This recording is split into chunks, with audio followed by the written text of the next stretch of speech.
여러분, 그 도스토예브스키의 그 유명한 소설 가운데 죄와 벌이라는 그 작품이 있습니다. 이분이 이제 평생 인간이 누구인지를 탐구했는데 그분의 대표적인 작품 가운데 하나인 거죠. 얼핏 여러분 제목만 보면 사람이 죄를 지으면 벌을 받는다는 내용인 것 같지만 그렇지 않습니다. 자신의 옳은 사상, 신념 때문에 살인죄를 저지른 주인공이 그 죄로 인한 벌이죠. 자신을 따라다니는 죄의식이라는 큰 벌로 고통 속에서 방황하다가 자신이 얼마나 비참한 존재인지를 깨닫고 그리스도적 사랑을 대표하는 자기 희생과 고뇌를 견디며 살아가는 자기를 희생하는 이 거룩한 장녀 소냐라는 여자를 만나면서 자기를 구원하는 그런 메시지인 겁니다. 이 책은 죄를 지은 인간에 대한 심판을 말하는 책이 아니라 죄를 지은 인간이 그 벌로 말미암아 자기가 누구인지를 깨닫고 자기 인생이 회복되는 구원의 메시지를 말하는 겁니다. 당시 만연했던 사회주의 사상이 세상을 구원하는 것이 아니라 죄인된 우리를 위해 자기를 희생하는 그리스도적 사랑만이 이 세상을 구원할 수 있음을 역설하는 책입니다. 오늘은 여러분 죄와 벌에 대해서 함께 말씀을 좀 나누도록 그렇게 하겠습니다. 그 소설에서처럼 죄는 반드시 벌이 따릅니다. 그러나 여러분 벌이 목적이 되면 안 됩니다. 벌은 사람을 돌이키는 그 수단이어야 합니다. 하나님의 여러분 심판은 죄를 범한 우리를 꼬꾸라뜨리는 데 있지 않습니다. 하나님의 본심은 적폐청산이 아닙니다. 생명에 대한 구원입니다. 젊은이들은 정의에 관심이 있고 옳은 것에 관심이 있습니다. 그러나 옳은 것보다 더 중요한 것이 생명입니다. 옳은 걸 여러분 무시해도 된다는 것이 아니라 모든 목적은 생명을 살리는 것이어야 한다. 그런 말이죠. 옳고 틀린 것보다 더 중요한 것이 사람에 대한 사랑이고 사람에 대한 존중이고 사람에 대한 희생이다. 그런 말인 겁니다. 여러분 이 분별이 너무도 어렵습니다. 이걸 분별해 내지를 못해요. 그리고 이 분별이 너무도 중요합니다. 하나님의 심판은 인간을 파괴하는 것이 아닙니다. 하나님을 떠난 우리가 얼마나 약하고 비참하냐를 깨닫게 하고 그런 우리에게 너희는 하나님이 필요하다. 너희는 하나님께로 가야 한다고 외치는 것입니다. 그게 바로 하나님의 심판의 기능인 겁니다. 우리는 하나님의 이 벌을 불편해하죠. 하나님의 벌을 불편해하죠. 그런데 여러분 한번 생각을 한번 해보세요. 이 죄에 대한 벌이 없으면 어떻게 될까요? 이 세상에 얼마나 이런 억울한 일이 많을까요? 이 벌이 있어도 이렇게 억울한 일이 많은데 벌이 없으면 얼마나 억울한 일이 많을까요? 사람이 여러분 죄에 대한 벌이 없으니 자기 마음대로 살지 않겠습니까? 세상이 여러분 무법천지가 될 것입니다. 이건 지옥이 따로 없는 겁니다. 지금 세상을 한번 보세요. 최근에 일어났던 강남 PC방 아르바이트 살인 사건을 보세요. 여러분 사람이 어떻게 그럴 수가 있을까요? 세상이 지금 어떻게 돌아가는지 여러분 사람이 무섭고 세상이 무서워요. 사람을 어떻게 그렇게 해할 수가 있을까요? 칼로 수십 번을 찔러 죽였다고 하잖아요. 그래도 여러분 전혀 반성하는 기미가 없다잖아요. 특히 여러분 사우디 대사관에서 있었던 살인 사건을 보세요. 사람의 손가락을 자르고 토막 내는 걸 눈도 깜짝하지 않고 그것도 음악을 틀어놓고 했다잖아요. 세상이 이러면 어떻게 되려고 하는지. 앞으로의 세상은 더 그럴 건데 세상이 무섭습니다. 그렇게 끔찍한 죄를 범하고도 회개하지 않습니다. 오히려 변명하고 책임을 회피하려고 합니다. 죄에는 여러분 반드시 벌이 따라야 합니다. 그래야 여러분 세상이 멸망하지 않아요. 그래서 이런 벌이 있다고 하는 것은 하나님이 세상을 붙들고 계심을 말씀하는 겁니다. 하나님이 세상을 포기하면 내버려 두는 겁니다. 그러면 망하는 거죠. 벌이 있다는 것은 하나님이 세상을 포기하지 않고 있음을 말합니다. 그리고 벌이 있어야 사람은 돌이키는 겁니다. 자기 약함, 자기 죄인됨을 깨닫고 하나님을 찾습니다. 그래서 세상을 위해서 그리고 사람을 위해서라도 벌은 필요한 겁니다. 오늘 우리가 보는 하나님의 심판도 그렇게 이해를 해야 할 것입니다. 첫 번째, 여자에 대한 심판입니다. 우리 16절 말씀인데 우리 하나님 말씀 16절 같이 한번 읽도록 하겠습니다. 시작. 또 여자에게 이르시되 내가 내게 임신하는 고통을 크게 더하리니 내가 수고하고 자식을 낳을 것이며 너는 남편을 원하고 남편은 너를 원할 것이니라 하시고. 아멘. 여러분, 여자에게는 크게 두 가지 심판이 주어집니다. 첫 번째가 잉태하는 고통입니다. 이런 원래 생명에 대한 잉태는 기쁨이고 축복입니다. 그런데 거기에 고통이 들어온 겁니다. 고통이 들어왔어요. 이 세상에 있는 여러분 동물들 가운데 여러분 사람처럼 생명을 별스럽게 낳는 동물이 있을까요? 얼마나 고통스럽게 낳는지. 죽는다고 난리가 나잖아요. 요즘은 의학이 발달해서 좀 덜합니다만은 옆에 남편이 있으면 머리끄덩이 붙잡고 뽑고 막 난리가 나잖아요.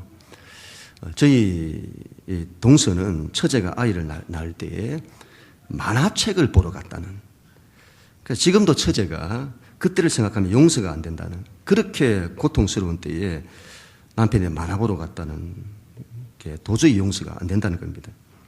저는 집사람이 큰애를 22시간 진통하면서 낳았는데 거의 하루를 대기실에서 차렷 자세로 이렇게 기도하면서 있었습니다. 그렇게 안 하면 안 될 것 같은 그런 마음이 드는 겁니다. 저렇게 힘든데 내가 편하게 있다는 이게 용납이 안 되는 거죠. 아니, 왜 그렇게 사람은 그 생명을 잉태할 때 그렇게 고통스럽게 낳는 것일까요? 왜 그럴까요? 원래 사람 애 낳을 때 고통스러운 거지. 그렇게 생각하지 마시고 왜 그럴까 하는 겁니다. 왜 그럴까? 왜 사람만이 특별히 그러냐? 이런 죄를 범하자 여러분 가장 먼저 일어난 것이 그 성에 대한 왜곡이었습니다. 성이 거룩한 것인데 그게 부끄럽게 된 겁니다. 왜 성이냐? 바로 생명을 상징하기 때문이라고 했습니다.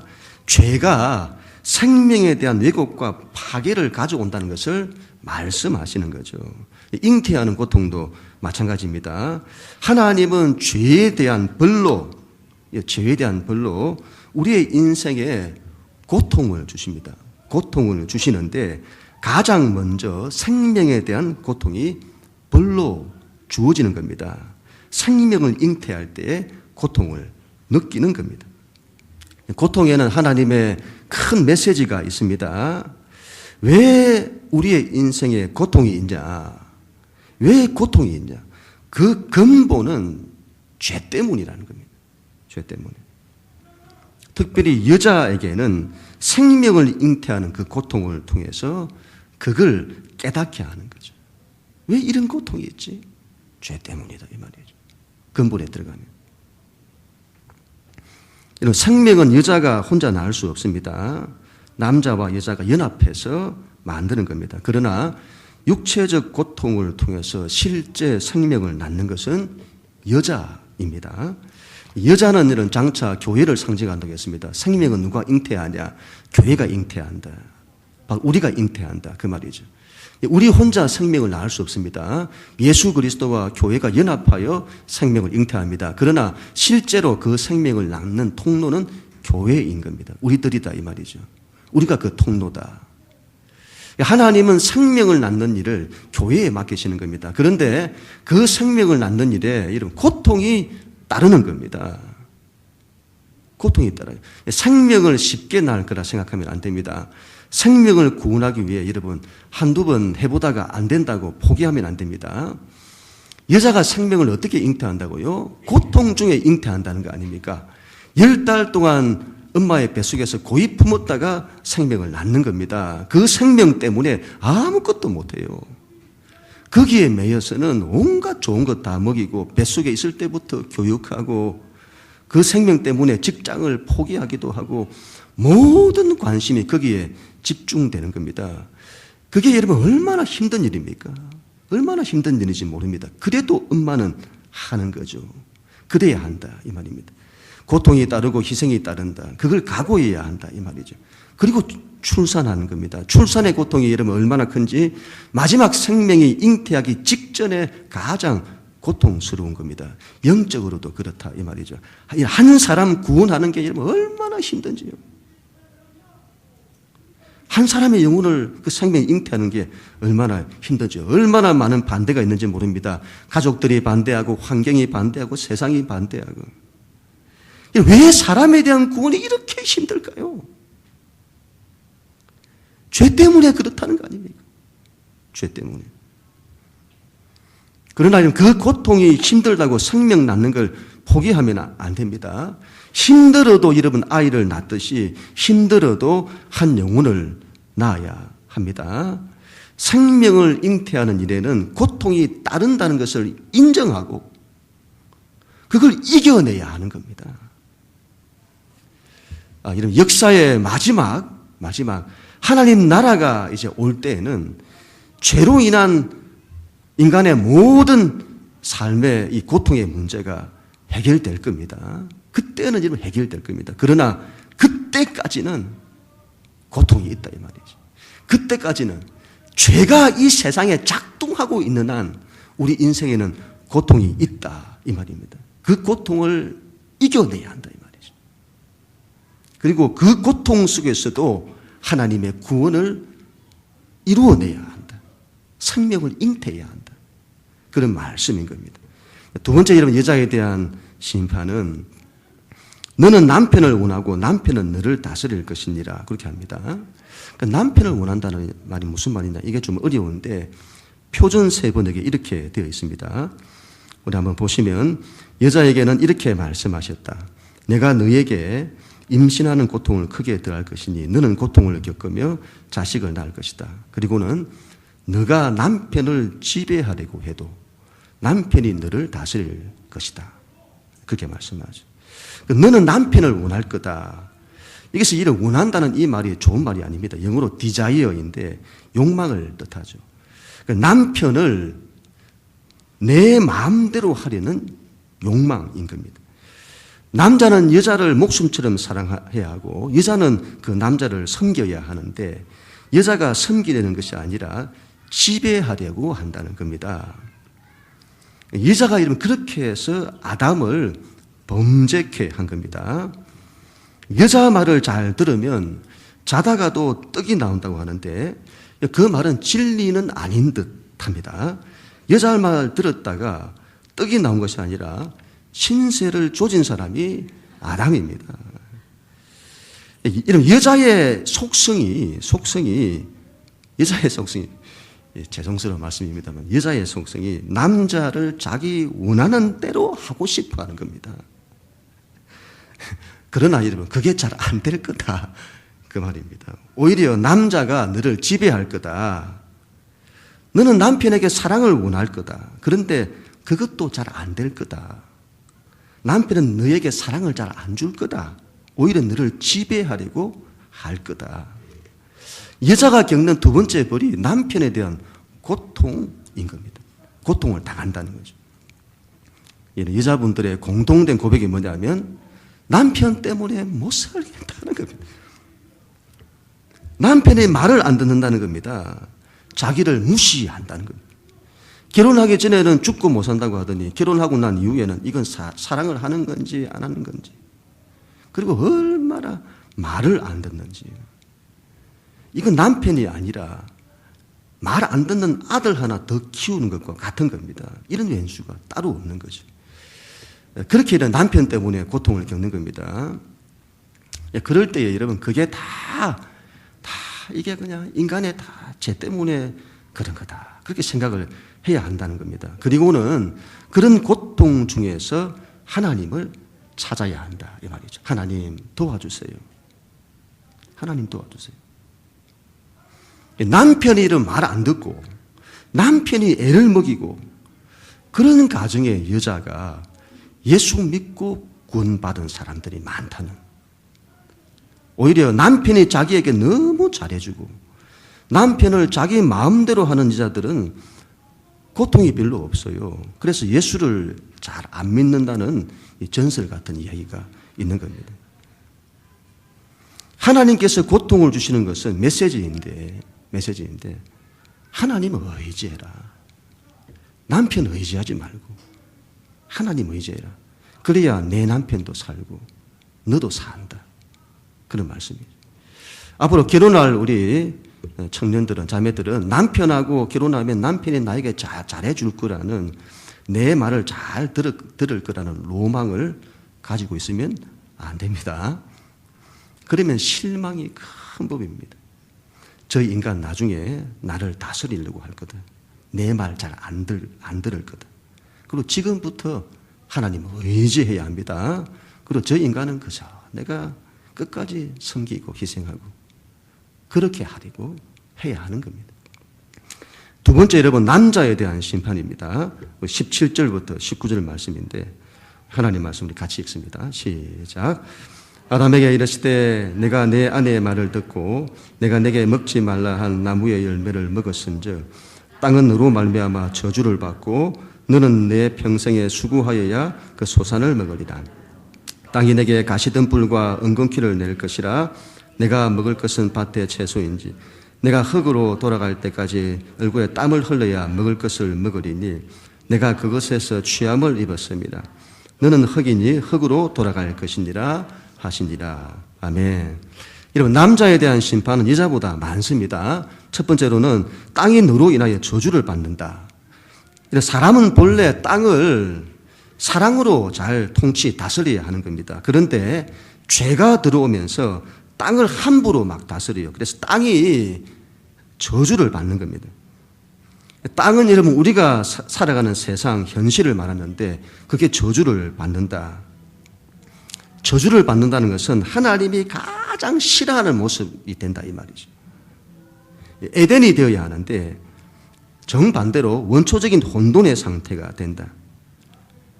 이 세상은, 땅은 사람으로 하여금 타락해서는 미움과 갈등과 싸움으로 가득 찬, 세상은 인간의 욕망으로 가득 찬 생존 경쟁의 전쟁터가 될 거다. 모든 것이 파괴될 거다. 정치와 경제와 사회, 문화 전반이 다 파괴될 거다. 지금 세상을 보세요. 정치를 보면, 국제 어떤 정세나 이런 걸 보면 핵 문제나 뭐 중동 문제, 뭐 전쟁과 난민의 문제로 세상이 난리잖아요. 경제는 여러분 글로벌 단일 시장을 두고 모든 나라들이 경쟁하는, 이건 생존 경쟁, 죽느냐 사느냐인 겁니다. 지금 중국 경제가 무너질 상황이잖아요. 글로벌 경제 위기가 또 한 번 중국을 통해서 올 거라는, 세상이 어떻게 될지 모르겠습니다. 혼돈의 상태로 들어가지 않겠나. 환경의 파괴를 보세요. 지구 온난화가 심각하잖아요. 우리나라도 이제 봄이나 가을이 없어질 거라고 하잖아요. 사람이 그렇게 만드는 겁니다. 땅이 사람으로 인해서 저주를 받는 겁니다. 두 번째로는 땅이 저주를 받아 가시와 은근키를 낸다는 겁니다. 땅이 너에게 고통을 줄 거다. 그런 말이죠. 예전에는 그렇게 잘 되던 농사가 이제는 잘 안 되는 겁니다. 씨를 심으면 30배, 60배, 100배를 수확했는데 뭐 특별한 걱정 없이 농사 잘 되고 수확도 잘 되고 그랬는데 전혀 엉뚱한 것들이 일어나는 겁니다. 전혀 이런 원치 않은 가시와 은근퀴가 나는 겁니다. 농사를 힘들게 만드는 쓸데없는 잡초들이 일어나는 겁니다. 그걸 그냥 두면 가시와 은근키가 자라서 농사가 엉망이 되는 거죠. 그래서 열심히 땀을 흘려서 가시와 은근키를 제거하고 해야, 그래야 겨우 먹고 살 만큼의 수확을 얻는 겁니다. 이전에는 주 52시간보다 훨씬 덜 일을 해도, 놀고 먹어도 나머지 시간 산에서 놀고 들에서 놀고 여가를 즐기고 그렇게 해도 수확이 풍성했는데 지금은 일주일 내내 일을 해도 먹고 살기 힘든 겁니다. 앞으로 우리 자녀들이 살아가는 세상은 더 그럴 겁니다. 땅이 저주를 받아 사람이 살기가 힘든 겁니다. 노동이 그렇게 거룩하고 신성했는데 이제는 내 목구멍에 풀칠하기도 힘들게 된 거죠. 노동이 말 그대로 기쁨이 아니라 이건 짐이 되고 고통이 된 겁니다. 사는 게 고통이 되었어요. 세 번째로는 여러분, 흙으로 돌아간다는 것입니다. 너는 흙이니 흙으로 돌아가라. 평생 여러분 수고롭게 일했는데도 인생의 끝이 너무도 허망한 겁니다. 아무것도 없다 이 말이죠.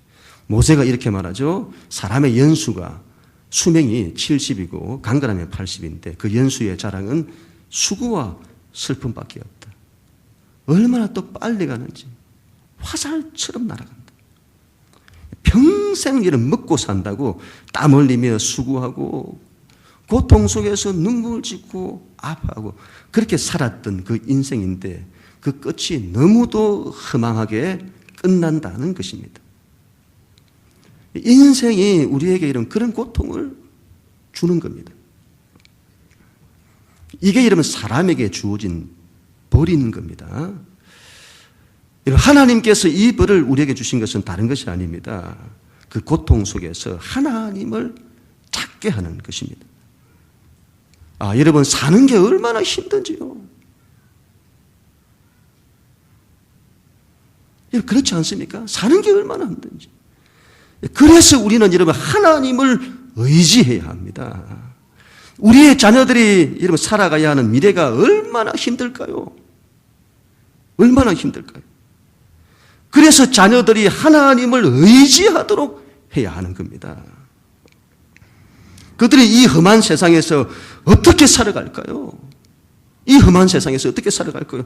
그걸 생각하면 여러분 그런 세상이 싫어요. 주님 속히 오셨으면 좋겠다는 그 마음뿐인 겁니다. 우리의 인생에서 주어진 이 고통과 이 허망함은 하나님의 버린 동시에 메시지인 겁니다. 너에게는 하나님이 필요하다.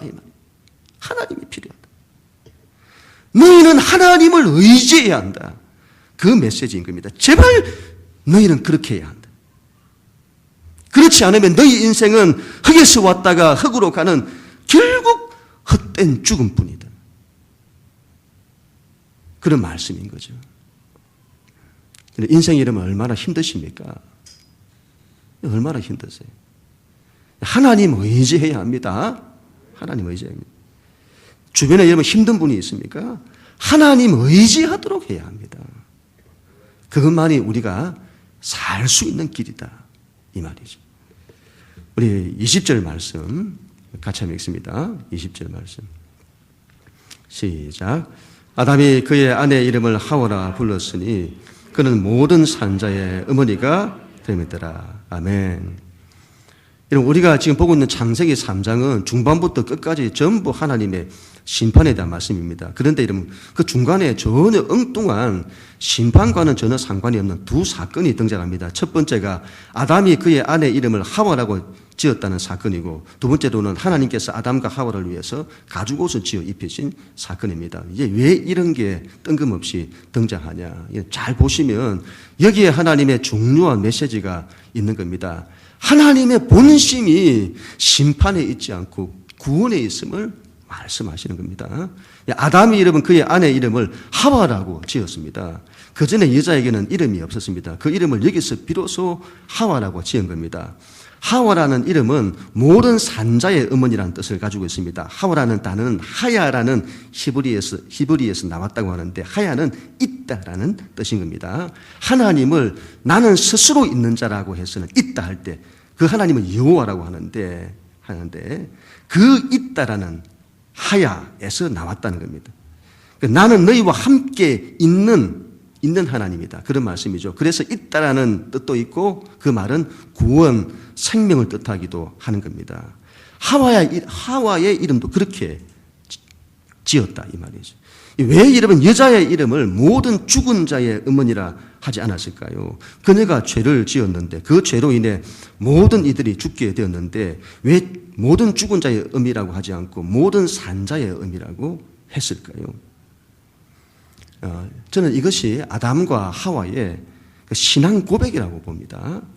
비록 아담과 하와가 범죄를 했습니다마는 그들은 하나님의 구원에 대한, 하나님이 그런 자신들을 구원해 주실 거라고 하는 그 구원에 대한 약속을 믿었다는 겁니다. 여러분, 아담과 하와가 구원을 받았는지 안 받았는지 궁금해 하시는 분들이 있습니다.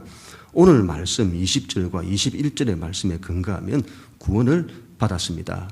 구원은 오직 예수 그리스도를 통해서만 이루어지는데 그 예수님을 알지도 못했던 아담과 하와가 어떻게 구원을 받습니까? 바로 하나님의 약속 때문이죠. 구원자가 올 거다. 여자의 후손이 와서 너희를 구원할 거다. 그 약속을 믿는 겁니다. 그래서 여러분, 구약의 하나님의 사람들은 오실 구원자를 믿어 구원받고 신약의 우리들은 오신 구원자를 믿어 구원받는 겁니다. 우리는 말하죠. 예수님 오시기 전에 사람들은 복음에 대해서 듣지도 못했는데 그들은 어떻게 됩니까? 이거 너무 불공평한 것 아닙니까? 그렇지 않습니다. 복음은 구원에 대한 복음은 창세기 처음부터 주셨습니다. 첫 인류 아담과 하와 때부터 주셨습니다. 여자의 후손이 올 거다. 그가 너희를 구원할 거다. 너희는 그를 믿어야 한다. 이게 복음인 겁니다. 하나님은 처음부터 이 세상 모든 인류가 이 복음을 믿어 구원받기를 원하셨습니다. 한 영혼도 구원받지 못하는 사람이 없기를 원하셨습니다. 이게 여러분 하나님의 마음입니다. 그건 지금도 마찬가지이죠. 사람이 여러분 구원을 받지 못하는 것은 하나님 때문이 아니라 우리를 어떻게 해서라도 구원하시고자 하시는 이 하나님이신데 사람이 그 자유를 가지고 그 하나님을 거부하기 때문인 겁니다. 구원의 복음은 처음부터 주신 겁니다. 사람이 그걸 거부하는 거죠. 지금 우리나라도 보세요. 이런 복음을 거부하잖아요. 복음을 전하지 못하게 만들고 복음을 듣지 못하게 만들잖아요. 우리가 여러분 예수를 안 믿는 것은 우리 한 사람의 문제가 아닙니다. 우리가 여러분 복음을 안 믿는 것은 우리 후손들이 구원을 받지 못하도록 내가 방해하는 것과 같은 겁니다. 우리의 가정에서 누군가가 복음을 반대하잖아요. 거부하죠. 그러면 자신들뿐만이 아니라 그 자식들도 복음을 거부하도록 만듭니다. 그러면 그 자식들이 또 그 자식들에게 또 그렇게 하는 겁니다. 그렇게 해서 역사가 진행이 되면 이게 어떻게 될까요? 그 집안의 후손들은 전부 복음을 듣지도 못하는 겁니다. 지금 이슬람 세계를 보세요. 복음을 듣지 못한 사람들이 얼마나 많은지 모릅니다. 누가 그렇게 만들었다고요? 누가 그렇게 만들었다고요? 하나님이 그렇게 만든 것이 아니라 그 일은 불공평한 일이 아니라 사람이 그렇게 만드는 겁니다. 우리가. 우리는 예수를 잘 믿어야 합니다. 우리는 예수를 잘 믿어야 합니다. 그래서 우리의 후손들이 복음을 듣지도 못해서 구원의 기회를 잃어버리는 그런 일이 일어나지 않도록 해야 됩니다. 그런 일을 해서는 안 된다 이 말이죠. 그게 얼마나 큰 죄인지를 알아야 됩니다. 아담의 여러분 믿음을 보세요. 아담의 믿음을 보세요. 고통 속에서 믿음으로 일어서는 겁니다. 고통 속에서 주저앉는 것이 아니라 고통 속에서 믿음으로 일어서잖아요. 여자의 후손 구원자가 올 거다. 그가 오면 모든 걸 다 회복하실 거다. 그걸 믿는 겁니다. 그래서 그 믿음을 고백하는 거죠. 아내의 이름을 그렇게 지어서. 여러분, 이 하나님의 구원에 대한 약속을 아담도 하와도 믿은 겁니다. 여러분, 고통 속에서 이 약속을 믿었다는 것을 잘 기억을 해야 되겠습니다. 우리의 인생이 살아나는 것은 이 믿음으로만 가능하다 이 말이죠. 이걸로만 가능하다. 그러자 여러분 하나님께서 아담과 하와에게 가죽옷을 지어 입히십니다. 우리 마지막 21절 말씀인데 우리 하나님 말씀 같이 읽습니다. 21절 시작. 여호와 하나님이 아담과 그의 아내를 위하여 가죽옷을 지어 입히시니라. 아멘. 이런 이전에 아담과 하와가 입었던 옷은 무화과나무 잎으로 엮은 것이었습니다. 그러나 그 옷은 일시적인 것입니다. 무화과나무 잎은 그들의 부끄러움을 가릴 수 없었습니다. 금방 말라버리는 거죠. 하나님께서 아담과 하와를 위해 가죽옷을 지어 입히셨습니다. 가죽옷이라는 일은 짐승의 가죽을 말하는데 이 가죽옷을 만들기 위해서는 반드시 그 짐승의 희생이 따르는 법입니다. 예를 들면 양의 가죽으로 옷을 짓는다고 하면 그 양을 희생해서 아담과 하와의 부끄러운 부분을 가리기 위해 양이 희생되고 그 가죽으로 아담과 하와의 부끄러움이 가려지는 겁니다. 그래서 죄를 가리기 위해서는 누군가의 희생이 필요하다. 그 말이죠. 그래서 모세 때에 이스라엘 민족의 죄를 속하기 위해서는 흠없는 어린 양을 잡아 그 피로 죄를 속하는 겁니다. 그와 같이 사람의 죄를 가리기 위해서는 누군가의 희생이 필요한 겁니다. 가죽옷은 이거는 계시죠. 계시. 짐승의 희생이 아담과 하와의 죄를 온전히 가릴 수는 없는 겁니다. 사람의 죄를 가리기 위해서는 엄청난 대가가 따르는데 바로 하나님의 아들의 희생인 겁니다. 바로 예수 그리스도시죠. 그분의 십자가 죽음을 통해 우리는 죄의 문제를 해결받는다. 이 구원자를 통해서만 우리는 산다 이 말이죠. 하나님의 마음이 여기에 있습니다. 하나님의 마음은 우리에 대한 심판이 아닙니다. 우리를 구원하는 것입니다. 우리를 살리는 것입니다. 우리의 구원을 위해서 당신의 전부를 희생하시는 하나님이십니다. 우리는 이 하나님을 믿어야 합니다. 대체 여러분 누구를 믿으세요? 우리를 위해서 당신의 전부를 희생하시는 이런 하나님을 믿어야죠. 그런 분이 어디에 있습니까? 죄의 벌은 고통입니다. 고통은 하나님의 메시지입니다. 너희는 내게로 돌아와야 한다. 너희에게는 하나님이 필요하다. 그래서 여러분 우리는 인생의 고통 속에서 주저앉을 것이 아니라 하나님을 찾고 믿음으로 일었어야 한다는 거죠. 이 세상에 얼마나 많은 고통이 있는지 모릅니다. 세상이 너무 고통스럽잖아요. 살기가 힘들잖아요. 고통이 크면 클수록 하나님의 메시지는 더 큰 법입니다. 너희는 내게로 돌아와야 한다. 너희는 내게로 돌아와야 한다. 우리는 하나님의 이 마음을 깨달아 인생의 고통 속에서 낙심할 것이 아니라 하나님을 믿어 일어서야 하는 것입니다. 그리고 하나님의 이 마음을 깨달아 우리는 기도해야 합니다. 세상에 이렇게 고통이 많은데 그들이 고통 속에서 하나님께로 돌아올 수 있도록 교회는 기도해야 되는 것이죠. 그게 하나님이 죄에 대한 벌로 이 세상에 고통을 주신 목적인 겁니다. 그리고 이런 고통 중에서도 생명을 반드시 잉태해야 합니다. 여러분 살면서 힘든 일이 있습니까? 하나님의 메시지인 거죠. 메시지. 이런저런 어려움이 있으면 이건 전부 메시지인 겁니다. 기도해라. 그 메시지로 알아야 됩니다. 기도하는 겁니다. 기도해서 하나님을 찾고 하나님의 도우심을 구하는 겁니다. 그러면 산다 이 말이죠. 그걸로 산다. 그리고 교회는 여러분 힘들어도 하나님의 구원을 감당해야 합니다. 힘들다고 포기하면 안 되고 생명 잉태하는 이 일을 교회는 끝까지 감당해야 한다. 어떤 신학자가 이런 말을 했다고 하더군요.